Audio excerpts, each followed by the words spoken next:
welcome to another episode of Entrepreneurs and Fuego. We're documenting the journey of amazing entrepreneurs. By the end of the day, I'm like, blah, blah, blah. But it's right, exactly. It's entrepreneurs, and we have a phenomenal person here with me, Dr. I was going to say friendly, but it's Brendly. There we go. Singleton. Who is very friendly. Yes, you got that right. There you go. How are you doing, Doctor? I'm great. How are you? I'm doing terrific. Tell us a little bit more about the exciting stuff that you do. For the last 10 or 15 years, I've been a small business consultant. I work specializing with minority, women, and disadvantaged businesses. We have a unique trait in how we do it is that a lot of times the small companies can't afford fees. So we figure out ways to barter to get the work done and to help them be successful. Give me an example. We work with a charter school Okay. in Arkansas, and I worked a full year for no pay, and I stepped into a role that they had vacant to help the school be successful. They had some financial crises, and we were able to help the school become solvent, myself and my business partner, and we didn't charge them for that year. What did you get in return?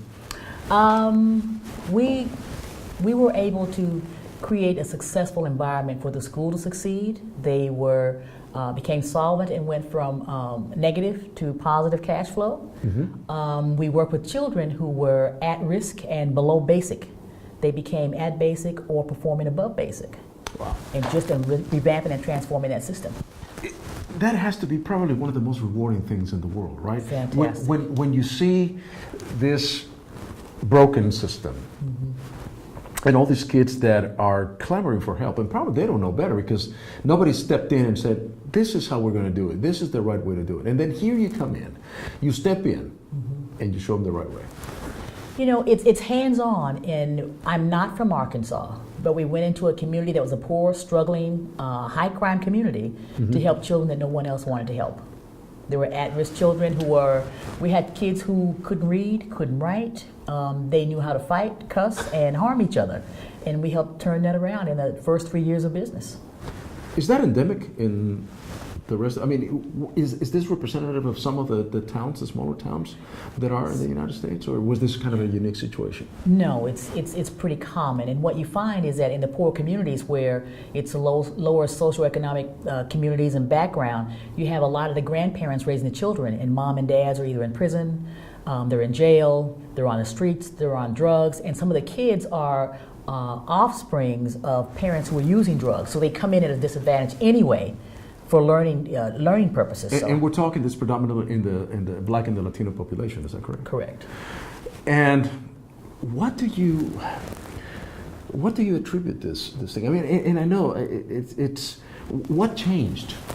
What changed in our society that we have now grandmas raising their daughters and their sons' kids? What happened? You know, for a number of years, we've had schools promoting children who could not read, who couldn't write, who couldn't add, because parents didn't want their kids held back, or the system didn't want the kids held back because there's a negative reference to the school that something's happening in your system that you're not educating these kids well enough to go forward. So for years, they've been passing kids on and passing them on, and they're not meeting the basic standards to succeed in life. And you're saying you're passing them on in order to get the federal grant or whatever other money that they would not get if the kid is left behind. What does it say when you have a school that have kids who can't complete the basics and you hold them back and you hold them back and you hold them back? It doesn't look very good. Mm-mm. So if they're doing okay, I've seen schools that will pass a kid on because he's great in sports or she's great in sports. Or the parent says, I don't want my child held back. And here's this child with the parent not really being involved anyway, and the school will pass his kid on. I have an uncle who finished high school, and he can't read or write now. But they passed him on. There was a big scandal, I believe it was in Arkansas, where some teachers were indicted and convicted, as a matter of fact, for faking. Atlanta, you're correct. That it was in Atlanta because of faking the test scores and so forth, which to me is unfathomable. I mean, why? But test scores show that the school is doing well, and then you're eligible for other grants and other incentives to get other things in the school. People get bonuses. So if you have kids that aren't performing, it speaks to the quality of the staff or the quality of the system for instruction. And people don't want to change the system. They want most of the schools want smart kids who behave, who stay in their seats, who get their work done, and help the school have a great looking report card. How do we change that? How do we change that problem? How do we fix that problem? Well, you have to hire people who are in teaching for teaching. It's not about getting a paycheck once a month or every 2 weeks. But it's a small paycheck. I mean, there's really no incentive. I mean, I'd rather be or consider another profession where they're going to pay me probably twice as much doing maybe not as, Well, my partner and I took the administrative role at the school that we were in Arkansas. We didn't get paid. But there are schools that were also in that same state where superintendents made $120,000 a year. Okay, why is it up here and not at direct services? One of the things we did at our school is we created an incentive program, and we created a data wall where we track the progress of students, develop benchmarks, track the progress. So when the students performed and did well, the teachers were incentivized. So we gave bonuses, pay for performance, for moving those children. And then we created an atmosphere for the children to want to learn, to want to perform, because they were also rewarded. We did assemblies monthly to keep them motivated. Was there a resistance from the teachers' point of view to have? You always because have some. You're on a commission basis now, basically. I mean, you have kind of. I'm sure you have like a little base salary, but then you have this little carrots over here that you're holding over here for performance. You're always going to have people who don't like what you do, sure, and who don't want to perform within your system. Right. But overall, I'd say we had probably 90% of our staff who were very supportive, because the program we put in place, we included them in developing it, how it's going to work, train them in how it's going to go, as we did with the parents and the students. So we tried to make an inclusive environment and not a punitive one for the teachers who didn't perform. You got paid if you didn't perform. You were bonused when you exceeded performance. All right, so, okay, I get it. How did you get compensated? At some point you got to pay your own electricity and your rent. No, Dr. Singleton, I mean, I love you. I mean, you're a great person. I mean, your altruism just takes us so far. It does. My partner and I, we didn't stay in the best apartments. I mean, I think it's the first time I've stayed in an apartment that had more roaches than people. I'm serious. But I worked 6 days a week. I worked 12 hours a day. And to go on campus and see those children looking forward to seeing me come, and what are we doing to do today, and ready to learn. I mean, it was great. I loved it. I still have contact with quite a few students even today. I send them Valentine cards. I send them coupons for McDonald's. I still stay in touch because it's a poor community, and because we're gone, I didn't want them to think that we're gone from their life. Have you been approached by some philanthropic organizations or other businesses that may want to copy the model that you implemented there? I have not. But that's what we've been trying to do. I'm living in North Carolina, but I'm moving back to Arizona, and I'm coming back because I want to be able to give back to my community now that we've developed a model that's very successful with at-risk and low-performing students. Do you think that we as a society, as a whole,